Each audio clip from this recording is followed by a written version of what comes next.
Oil extraction continues unabated around the world.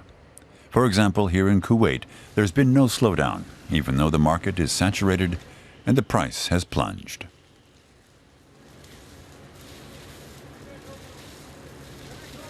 Just 2 years ago, a barrel of Brent oil from the North Sea cost $120.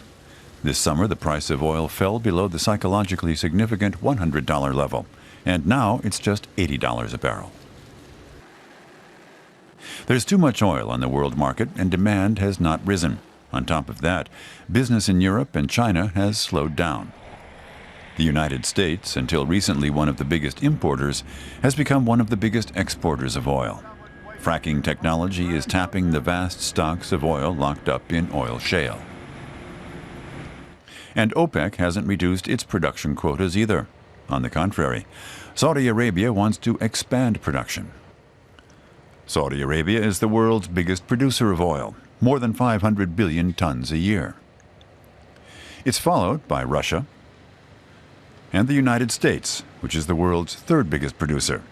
Then come China and Canada. Is the fall in oil prices a temporary phenomenon? Low prices are already a problem for some oil-producing nations, for example, for Venezuela.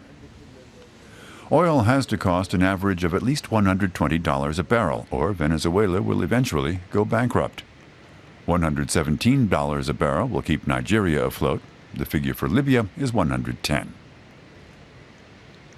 Experts think Russia would have difficulties if the price remains under $100 a barrel.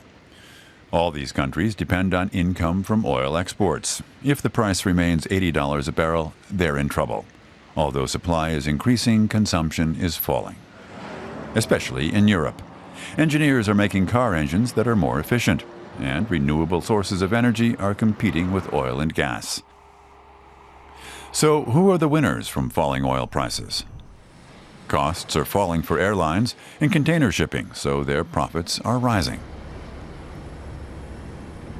Pharmaceutical and chemical manufacturers pay less for raw materials too. But the biggest winner is the individual consumer, who has more money left to spend on other things.